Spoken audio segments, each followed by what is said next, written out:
তুমি ওঠো।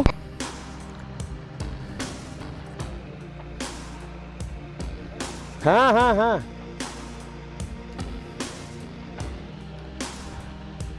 গাড়ি বন্ধ হচ্ছে কেন? পারবে না? ঠিক আছে, তুমি গাড়িটা এখানে রাখো, আমি নাবজি, নেবে তুলে দেবো। ঠিক আছে, তুমি গাড়িটাকে একটু সামনে তোলো, তুলে ব্যাক করে এই তোমার বাঁ দিকটা চেপে লাগাও।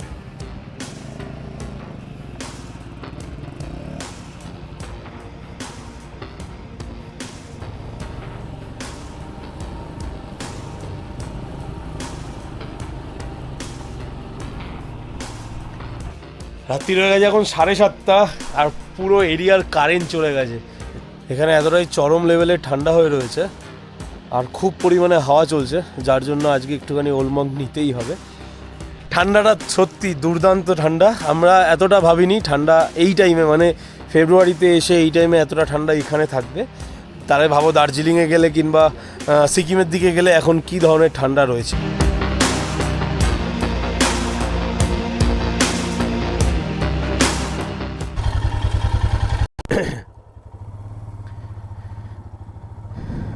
চলো,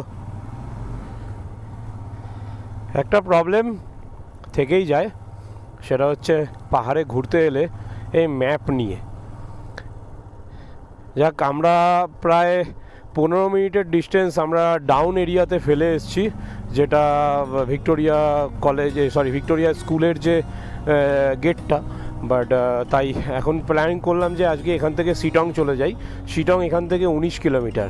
কালকে আমরা ঘুরতে বেরোবো অনেকগুলো জায়গায়, তো তাই আমরা এই বয়েজ স্কুলের এই চ্যাপ্টারটাকে আমরা কালকের ডেটে ধরে নিলাম, যাতে আরও আর্লি মর্নিং আসতে পারি। আর তার থেকেও বড় কথা, এখানকার স্থানীয় লোকেরা বললো যে 4টের পরে স্কুল বন্ধ হয়ে যায়, তাই আপনি গেলেও ঢুকতে পারবেন না, তাই গিয়ে লাভও নেই। তো চলো চলে যাই আমরা শিটংয়ের দিকে। এখান থেকে 19 কিলোমিটার, টাইম দেখাচ্ছে 1 ঘন্টা 13 মিনিট। এবার জানি না কখন গিয়ে পৌঁছাবো।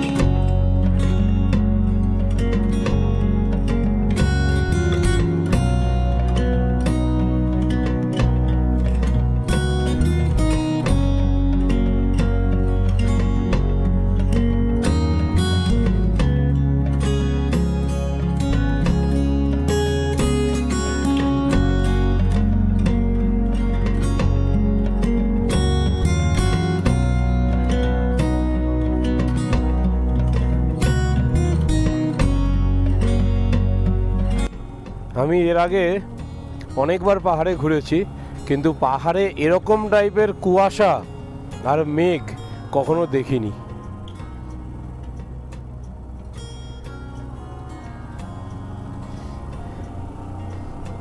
এই দুর্ধর্ষ লাগছে, আর তার মধ্যে রাস্তাটাও খারাপ, চারিদিক পুরো মেঘে ঢাকা, আর তার মধ্যে দিয়ে আমরা যাচ্ছি। রাস্তাটা মনে হয় ভুল হচ্ছে নাকি। सिटोंग इधर, और नीचे से डायना लेना था, नीचे से डायना लेना था। Thank you. তাই 14 কিলোমিটার থেকে হট করে 16 কিলোমিটার হয়ে গেছে।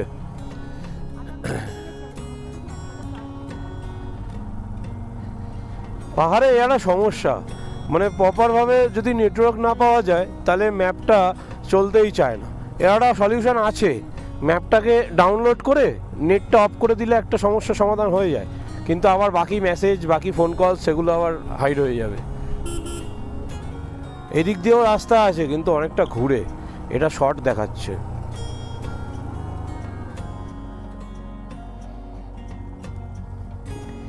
বন্ধুরা দেখো, এত পরিমাণে ফগ, আর তার মধ্যে এক্সট্রিম অফরোড এই পাহাড়ি রাস্তায়, মানে দুটো মিলিয়ে না খুব যাচ্ছে তাই অবস্থা হয়ে গেছে।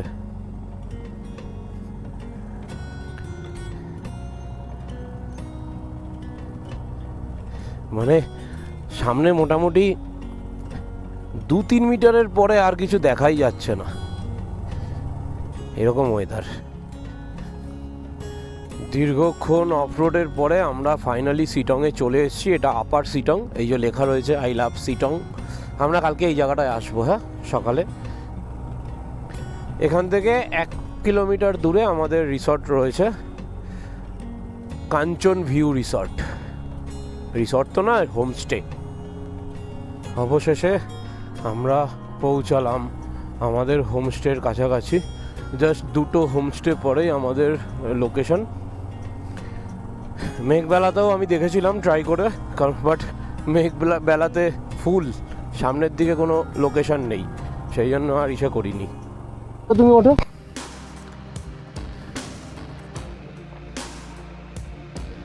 হ্যাঁ হ্যাঁ হ্যাঁ,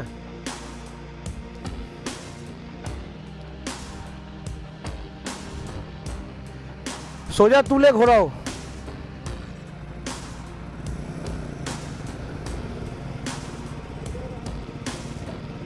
আমি নামিয়ে দিলাম ওকে।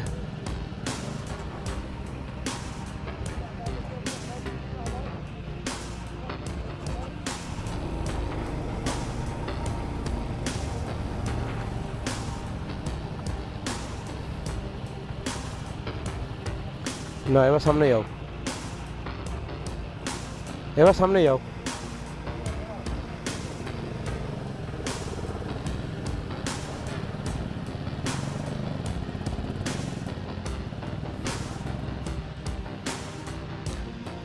গাড়ি বন্ধ হচ্ছে কেন? পারবে না? ঠিক আছে, তুমি গাড়িটা এখানে রাখো, আমি নাবজি, নেবে তুলে দেবো। ঠিক আছে, তুমি গাড়িটাকে একটু সামনে তোলো, তুলে ব্যাক করে এই তোমার বাঁ দিকটা চেপে লাগাও।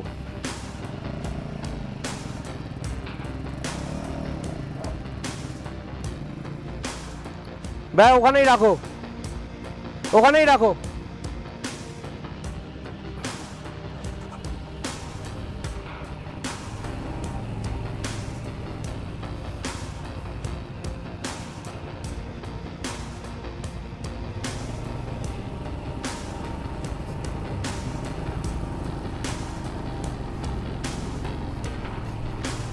চরম লেভেলের অফরোড।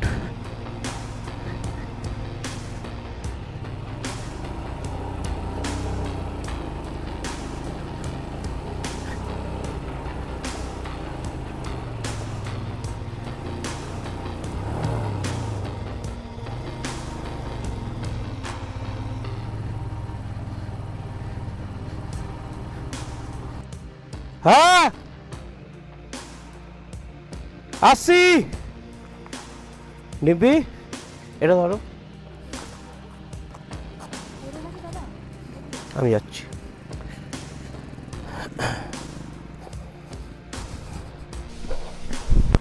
সৌমেনদা মনে হয় স্কিট করেছে, সাইডে পড়ে রয়েছে, দেখি কোথায়। Light off.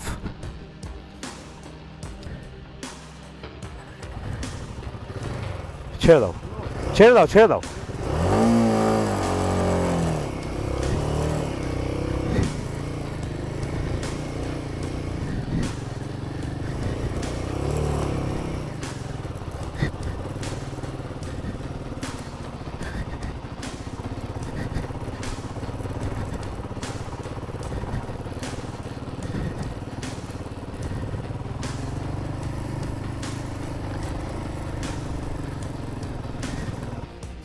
পাহাড়ে এলে একটু অফরোড করতেই হবে, ঘাবড়ানোর কিচ্ছু নেই, অল ইজ গুড। এবার গরিলার পালা, এবার গরিলাকে ঢোকাতে হবে। এই ঠিক ওঠার মুখের জায়গাটা এরকম খারাপ বলেই সবাই একটু ভয় পায়, আর কিছু না। হ্যাঁ, গাড়ি পড়ে ওইখানে, ওই ওই কর্নারিংটাতে না পা পায়নি। হুম,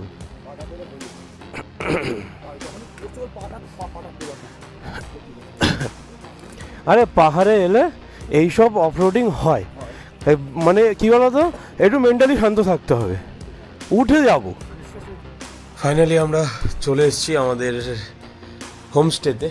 এই হচ্ছে আমার ডিম্পির জন্য ঘর।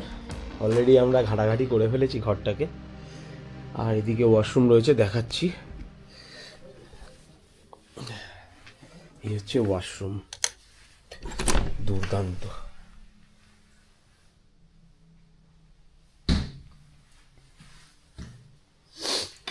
গিজারও আছে, আর সব থেকে বড় কথা অনেক রিজনেবল প্রাইস। সকালের ভিউটা অন্যরকম হবে। এই বাইরের ডিজাইনটা দেখতেও অনেকটা সুন্দর, যেটা বাইরের আলো জ্বলছে না ঠিকঠাক, যার জন্য দেখাতে পারছি না। আমরা এখন সবাই চা নিয়ে মত্ত। আর এখানে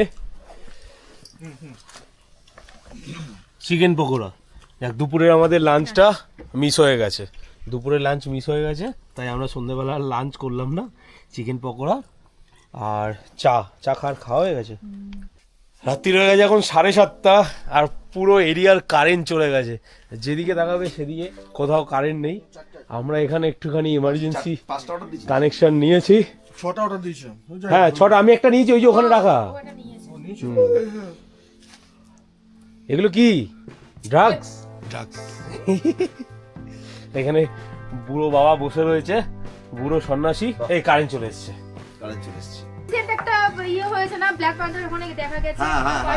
বনফায়ারের আয়োজন চলছে এখানে। এতটাই চরম লেভেলের ঠান্ডা হয়ে রয়েছে, আর খুব পরিমাণে হাওয়া চলছে, যার জন্য আজকে একটুখানি ওলমং নিতেই হবে। আর এই হচ্ছে পুরো বাইরের লোকেশন, পুরো অন্ধকার ঘুটঘুটে, তার মধ্যে কারেন্টটাও চলে গেছে। ঠান্ডাটা সত্যি দুর্দান্ত ঠান্ডা। আমরা এতটা ভাবিনি ঠান্ডা এই টাইমে, মানে ফেব্রুয়ারিতে এসে এই টাইমে এতটা ঠান্ডা এখানে থাকবে। তাহলে ভাবো দার্জিলিংয়ে গেলে কিংবা সিকিমের দিকে গেলে এখন কি ধরনের ঠান্ডা রয়েছে। আমাদের আজকের বনফায়ার রেডি হয়ে গেছে, আসরও বসে পড়েছে। যেহেতু কারেন্টটা চলে এসছে, তাই আমরা ইচ্ছা করে আমাদের ঘরের লাইটগুলোকে নিভিয়ে রেখেছি, যাতে অ্যাম্বিয়েন্টটা সেই লেভেলের তৈরি করা যায়। চারিদিক ঘুটঘুটে অন্ধকার করে, এর মধ্যে বনফায়ার, ভাবার বাইরে। আর চলো এবার তোমাদেরকে দেখাই আজকে কি কি রাতে রান্না হচ্ছে। একবার কিচেনটা ঘুরে আসি। এই হচ্ছে কিচেন।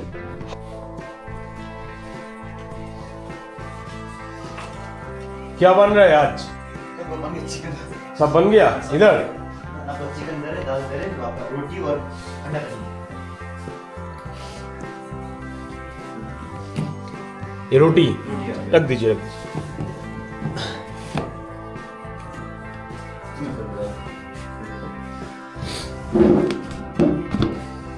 आपका अंडा कड़ी। ये बोनस है ना? हाँ। सब्जी है, सब्जी, चिकन, ये चिकन। ओके, और कुछ बाकी है? और कुछ बाकी नहीं आपका? सब हो गया? सब हो गया। बस ठीक है। খাবারের অনেক সরঞ্জাম হয়েছে, অনেক কিছু হয়েছে। যেহেতু আমরা দুপুরে খাইনি, তাই জন্য আমাদের খিদেও রয়েছে, আর খাবার দাবারের কোয়ান্টিটিও অনেক বেড়েছে। তো ঠিক আছে, চলো খাবো, কিন্তু একটু পরে। এখন আপাতত এখানে বনফায়ারটাকে ভালো করে এনজয় করে নিই, দেন আমরা খাওয়া দাওয়া করব। তাই তো, নাকি এখনই খাবে? খাবার ঘরে দিয়ে যাচ্ছে পুরো কন্টেনারে করে, যখন ইচ্ছা হবে খাবো। সে রাত্রির 12টা হোক, 1টা হোক, খেয়ে দিয়ে আমরা রাতের বেলা বাঘ খুঁজতে বেরোবো। তুমি যাবে তো আমার সাথে? একদম। বাঘ খুঁজবো, আর কি খুঁজবো? আর খুঁজবো হচ্ছে গিয়ে